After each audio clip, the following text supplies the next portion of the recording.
Burun əməliyyat eləmək istəyirsənsə, bu video sənin üçün. Uzun illərdir ki, demək olar ki, ürəyimə yatan bir həkim axtarırdım. Ya digər həkimlər çox sıxırdı, ya sonradan deformasiya olurdu xanımların burnu, ən azından ətrafımda gördüyüm qədər. Ya nə bilim deşiklərdə asimetri olurdu, ya nəfəs alma problemləri yaşayırdı xanımlar. Yəni bu formada mən çox qorxurdum ki, istədiyim doktoru tapa bilməyim. Amma mən 2 ildir öz hansı ki əməliyyat elədiyim doktoru stalk edirdim və onun işlərinə baxırdım. Daha sonra qonşuluqda qızlar da eləmişdi və mən onların belə uzaqdan burnuna baxıb çox bəyənirdim. Çünki təbii burundan fərqlənmirdi.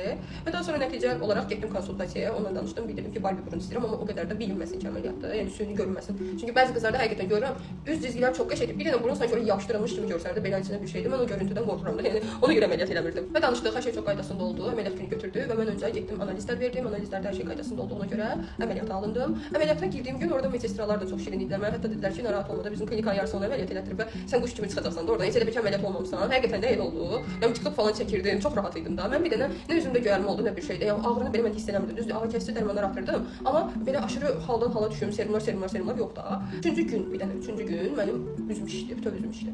Sonra 14 gündən sonra biz gipsi çıxartdıq və bəzi doktorlar görürəm xanımların əməliyyatdan sonra okean suyu ilə səhv eləmirəmsə bunları təmizləməyə deyirlər. Mən 14 gündən sonra başladım təmizləməyə. Sadəcə belə kremlərlə düz 14 gündə belə məlhəm kimi bir şeylər eləyirdik, amma 14 gündən sonra artıq təmizləməyə başladıq. 2 ay boyunca retainer taxmışdım, amma indi də taxmağa davam edirəm. Mən simmetriya taxılan insanam. Ona görə də mənim 7-ci ayım tamam oldu. Yenə də retaineri taxıram. Hətta məsələn indi grip olanda belə aşırı çox taxmağa diqqət edirəm. Çünki grip olanda bu balıq qulaqlar deyirlər. Onlar şişir, sonra şişi yatır, elə olur ki, tam yatmır. Ona görə də mən onlardan istifadə edirəm ki, içəridə yığılan ödəmlər burnumun o dəliklərini pozmasın, simmetriyasını. Vurmağa gələndə isə mən belə ancaq boyunluq taxıb yatırdım bir ay. Biraz o mənim üçün çətin oldu. Çünki mən sağa sola yatmağı sevən insanım, çox sevirəm. Sanki burada suvenir gəzdirirmişəm kimi hərəkət eləmirəm. Normal həyatımı digər burnumdan necə davam edirdimsə bundan da edirdim. İndi bir dənə fərq odur ki, bunu belə eləyib sıxa bilmirəm. Dəfə boşqab salmışam burnumun üstünə.